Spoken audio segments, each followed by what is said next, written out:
오늘 통일부와 외교부가 문재인 대통령에 대한 업무 보고를 진행했는데요.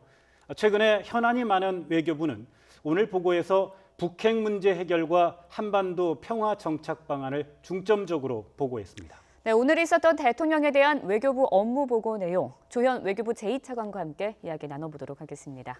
안녕하세요. 네, 안녕하십니까. 나와주셔서 감사드립니다. 예. 오늘 외교부 업무 보고 주요 내용 간단하게 좀 정리해 주시고요. 특히 오늘 보고가 토론 형식이었다고 하던데 분위기는 어땠습니까?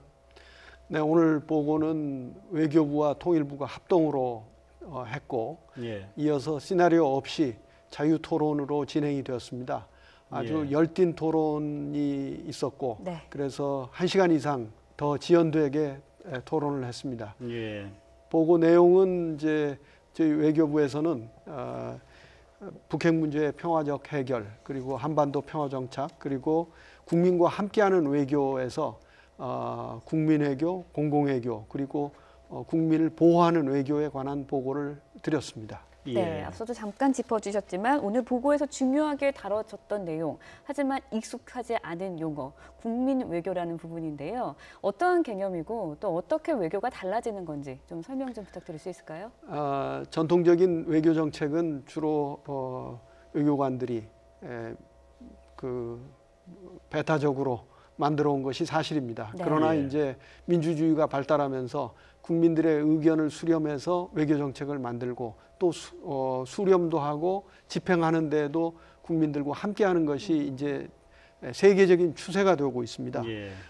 국민들과 소통할 뿐만 아니라 전문가들의 의견도 듣고 또한 국회와도 의견을 항상 소통을 하는 것이 중요하다고 생각합니다. 그래서 이번에 국민 외교는 이러한 민간 외교의 네트워크도 활용하고 또한 분야도 전통적인 외교 분야 아니라 과학이라든지 여러 분야로 확대시키면서 모든 외교의 역량을 결집한다. 그런 대로 보고를 했습니다. 또한 구체적인 실현 방안에 있어서는 국민 외교센터를 좀 출범시켜 가지고 온라인으로 항상 국민들과 소통하고 오프라인에서도 간담회라든지 또는 세미나를 개최해 가지고 국민의 의견을 들어야 되겠다. 그런 데 공감대가 형성이 됐습니다. 다만 비밀로 협상을 해야 될 때 모든 것을 어떻게 다 밝히면서 하느냐 하는 문제 제기도 있었습니다. 그러나 어느 기간에 그런다 할지라도 궁극적으로 비밀을 영원히 유지할 수는 없고 또 국민을 기만하는 일은 절대 있어서는 안 된다는데 의견이 다 모아졌습니다. 지금 제외 동포가 700만 명 이상이 되는 것 같고요. 또 외국을 방문하는 국민도 많아지면서 영사 서비스에 대한 수요도 많아지는데요. 그러다 보니까 사실 외교부의 영사 서비스에 대한 불만도 많은 게 현실인데요. 오늘 보고에서 이에 대한 제도 개선 방안도 보고가 됐다고요? 네, 그렇습니다. 연간 한 2,200만의 우리 국민들이 해외로 나가십니다. 그리고 제외 국민도 말씀하신 바와 같이 720만 명에 이릅니다. 그래서 영사 서비스를 어떻게 획기적으로 개선할 것이냐 하는데 저희들이 고민을 해왔습니다. 그래서 이번에 24시간 열려 있는 해외 안전지킴센터를 출범시키기로 했습니다. 이것은 뭐냐면은 해외에서 사건 사고가 생기면은 즉각 대응할 수 있도록 취약 시간대에도 즉각 연락을 하고 초동 대응을 할 수 있도록 하는 센터입니다.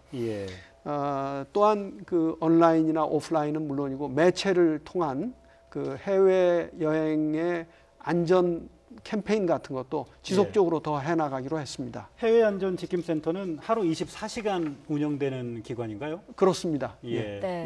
그런가 하면요, 차관님, 최근 몇 년 동안 공공외교라는 개념이 굉장히 인기가 있었습니다. 근데 공공외교 이 부분에 대해서 비판적인 시작도 있었어요. 긍정적인 부분도 있었지만 실제적인 성과가 뭔지 모르겠다라는 비판도 있었는데 오늘 업무 보고에서 이 부분에 대해서는 어떤 논의가 좀 이루어졌나요? 네, 공공외교는 과거에 이제 정부 대 정부 간만 외교를 하는 것이 아니고 앞서 말씀드린 바와 같이 민주주의가 발달하면서 국민들이 힘을 발휘하고 국민들의 의견을 다 수렴해서 어느 나라든지 외교 정책을 수립해 나가기 때문에 외국의 국민들에 대해서 외교 활동을 하자 하는 것입니다. 네. 그래서 예를 들면 몇 년 전에 힐러리 국무장관이 한국에 왔을 때 제일 먼저 달려간 곳이 대학이었습니다. 그래서 젊은 여자 대학생들하고 교류하는 모습을 보여주었는데 우리도 사실은 그동안 그런 노력을 꾸준히 해왔습니다. 그러나 이제 이것을 좀 더 체계적으로 해야 되겠다 하는 저희들이 판단해서 외교부뿐이 아니라 정부 각 부처 그리고 또 국회 더 나아가서는 국민들과 함께 이런 공공외교의 방향성을 정하고 정책을 만들어서 함께 실천해 나가자 하는 것이 이번에 저희가 보고를 드린 공공외교 방안이었습니다. 그러면 조금 전에 말씀해 주셨던 국민외교와는 개념이 좀 비슷한 것 같으면서도 뭐 약간의 차이가 있는 겁니까? 그렇습니다. 공공외교는 주로 외국의 국민들을 대상으로 하는 것이고 국민외교는 이제 우리가 국민들의 의견을 수렴하고 국민들의 마음을 읽고 거기에 기초해서 외교 정책을 만들어 나가고 또 수행해 나가는 데에서도 국민의 도움을 받는다 그런 개념이고 국민외교는 그러니까 우리 중심적으로 바라보는 외교 개념이고요. 공공외교는 상대국을 바라보는 그런 개념이겠네요. 그렇습니다. 그래서 실례를 하나 들어드린다면은 저희 외교부가 청년 외교단을 만들어 가지고 외국의 청년들과 상호 교류할 수 있게 하고 만난 뒤에는 또 SNS로 연락도 하고 그래서 서로 호감을 갖게 하고 하는 것들이 있습니다. 현안 한 가지 질문을 드리겠습니다. 혹시 오늘 업무 보고에서 이런 내용들이 나왔는지는 모르겠는데요. 최근에 야권을 중심으로 해서 이른바 코리아 패싱에 대해서 많이들 지적을 하고 있지 않습니까? 네, 그런 지적이 있는 것이 사실입니다. 그러나 한미 간의 공조는 아주 긴밀하게 이루어지고 있고 또 미국 정부 당국자들이 코리아 패싱 이런 것은 없다고 이미 수차례 밝힌 바도 있습니다. 무엇보다도 양국 대통령 간의 아주 긴밀한 협의와 우정의 관계 그리고 또 양국 정부 간의 오래된 동맹 관계가 코리아 패싱 같은 것을 일어나지 않게 하고 있다 이렇게 말씀드릴 수 있겠습니다. 그런가 하면 또 한중 관계에서 사드 문제가 조금 관심이 되고 있는데 내일 한중 수교 25주년 기념일입니다. 아무래도 한중 정상회담이나 이런 게 이루어질지 않을까라는 기대도 있었는데 사실 그런 것도 없고 또 행사 규모도 굉장히 작아졌다고 들었습니다. 아무래도 한중 관계에 대해서 조금 나아지는 개선 방향 이런 대책도 논의가 됐을까 궁금한데 어떻습니까? 네, 논의가 충분히 됐습니다. 다만 한중 관계뿐이 아니라 어느 관계에 있어서든지 부침이 즉 업스 앤 다운스가 있게 마련입니다. 지금은 우리가 중국과의 관계를 좀 차분히 정리도 해보고 앞으로 어떻게 발전적으로 만들어 나갈 것인지 고민해야 될 때라고 생각합니다. 머지않아 우리 대통령의 중국 방문도 언젠가는 있을 것이 확실하니까 그런 것을 계기로 해서 그런 정상 방문 같은 것을 계기로 해가지고 우리가 중국과의 관계를 다시 좋은 위치로 돌려놓고 우리 국익을 확보하는 데 최대한 활용해야 될 것으로 생각합니다. 북핵 문제와 관련해서 문재인 대통령 그리고 새 정부의 가장 큰 원칙은 제재와 대화를 병행한다는 입장이지 않습니까?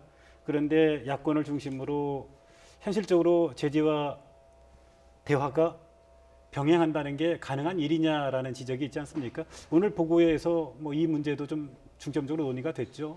네, 아주 심도 있게 논의가 됐습니다. 그런데 우선 우리가 잊지 말아야 될 것은 미국도 제재와 압박과 대화를 함께 하고 있고 EU도 비슷한 표현만 다르지 같은 내용입니다. 그래서 오늘 논의가 된 것은 제재를 통해서 결국은 대화로 끌어내는데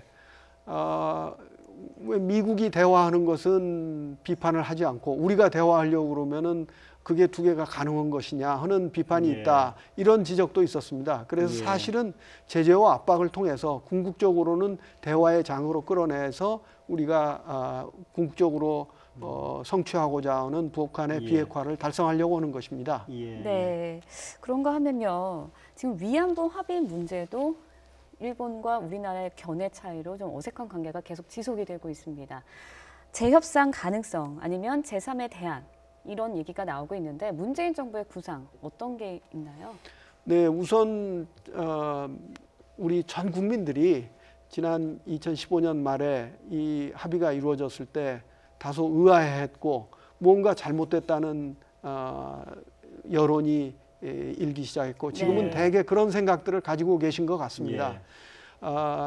신정부에서는 특히 외교부에서는 이게 무엇이 어떻게 돼서 이러한 그 합의에 이르게 했는지 좀 우선 조사를 해야 되겠다 해서 네. 저희가 TF를 만들었고 예. 이 TF에서 우선 아주 엄격한 조사를 할 예정입니다. 예. 그 결과가 나오면은 저희들이 이제 좀 더 구체적인 정책 방향이 나오리라고 생각합니다. 네. 그 다만- TF는 지금 네. 어떻게 구성이 되어 있습니까? 네, 그 외부 전문가들도 초치를 했고 예. 또 외교부에서 이 일을 다루었던 직원들도 함께 참여해서 예.